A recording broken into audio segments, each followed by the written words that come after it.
À côté de moi, donc Valérie Guillaumin, qui travaille à l'Union nationale des centres communaux d'action sociale et qui est membre du projet Accessible aussi avec nous depuis un moment, et qui va accepter de représenter Paul Ariès, qui, ne pouvant être présent aujourd'hui pour d'autres engagements qu'il avait, a tenu à nous écrire un texte sur donc Paul Ariès, qui est politologue et membre de l'Observatoire, enfin directeur de l'Observatoire international de la gratuité, qui a écrit un livre récemment sur l'importance de la gratuité aujourd'hui, et qui a tenu à nous proposer sa vision, à la fois sur les enjeux et à la fois sur comment mettre en place progressivement aller vers la gratuité de l'alimentation. Merci. Ce que je vais vous lire, donc, c'est bien sûr la vision de Paul Ariès, mais ça fait écho à des échanges et discussions que nous pouvons avoir avec notre réseau de CCAS et IAS, notamment sur tout ce qui est tarification des services, gratuité des politiques d'action sociale. Donc voilà, ça peut enrichir aussi nos échanges. Vers la gratuité de l'alimentation. La grande question au XXIe siècle n'est pas de savoir si les humains pourraient coloniser Mars, mais comment nourrir 8 à 10 milliards d'humains.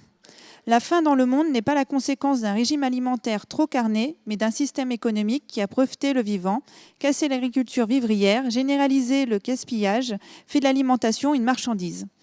La gratuité de l'alimentation est la seule façon de respecter le droit à l'alimentation, reconnu internationalement. Je précise que ce droit à l'alimentation, ce n'est pas le droit à une ration minimale de calories, de protéines, ce n'est pas le droit à être nourri, mais à se nourrir, c'est-à-dire à disposer d'une alimentation suffisante, de qualité et choisie. Ce droit à l'alimentation est pourtant chaque jour violé par le système marchand. Un humain sur 8 est sous-alimenté. Un enfant sur 6 souffre dans les pays pauvres d'insuffisance pondérale. 1 sur 4 connaît un retard de croissance. La gratuité sera aussi dans les pays riches une réponse à la malnutrition. On estime que la population mal nourrie en France oscille entre 3,7 et 7,1 millions de personnes. Nous pouvons, dans le secteur de l'alimentation, comme dans les autres domaines, penser que l'avenir est à une civilisation de la gratuité.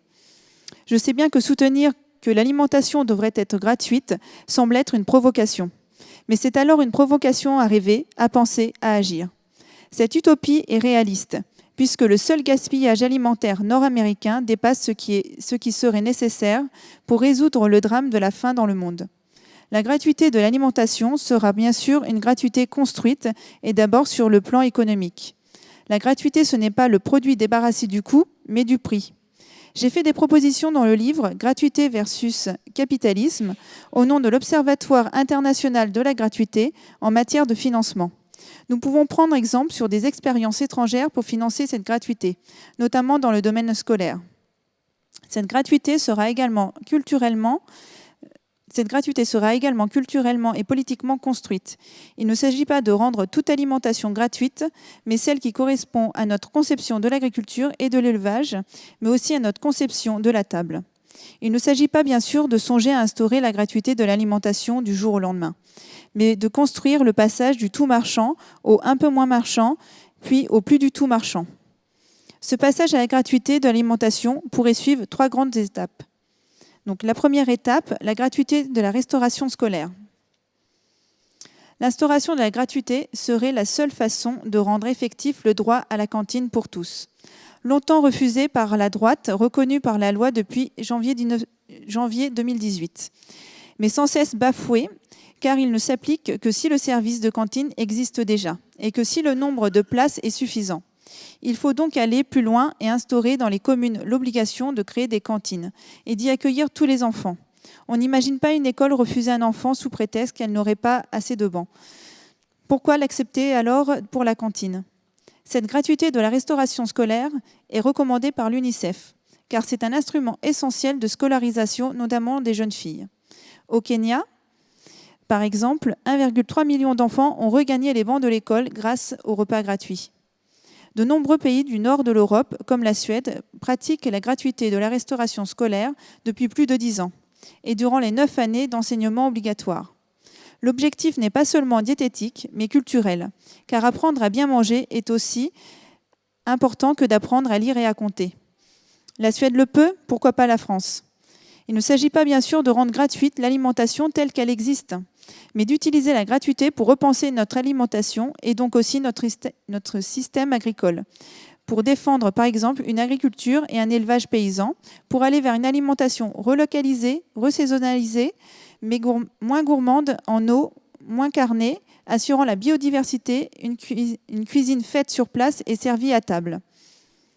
Donc la deuxième étape pour avancer vers la gratuité de l'alimentation sera d'instaurer la gratuité de toute la restauration sociale, à commencer par celle de la restauration d'entreprise, hospitalière, des maisons de retraite, EHPAD, etc. La grande chance de la France, c'est que ce secteur social représente plus d'un repas... représente plus d'un repas hors foyer sur 2.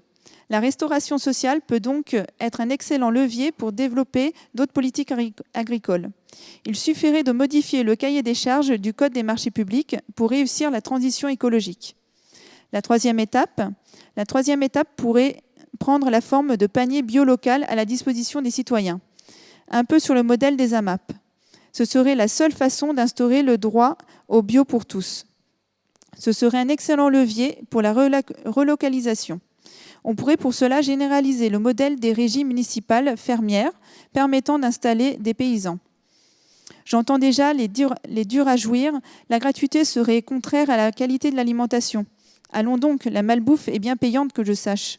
J'entends les mêmes pisse-froids nous dire « ce qui est gratuit n'aurait pas de valeur ». Allons donc, l'alimentation mondiale est marchande, mais plus de 36% est gaspillée. Prenons l'exemple de la ville de Mouansartou, qui a développé une restauration scolaire 100% bio-locale avec une réduction de 75% des quantités gaspillées et un coût matière plus faible que la moyenne des cantines. L'heure est donc bien à multiplier les îlots de gratuité avec l'espoir qu'ils deviennent demain des archipels et après-demain de nouveaux continents. La planète est assez riche pour donner à chacun de quoi vivre et se vivre bien comprend bien sûr l'éducation, la santé, le logement, mais aussi l'alimentation. Il s'agit donc bien de créer, comme le disaient les anciens, une sécurité sociale de l'alimentation.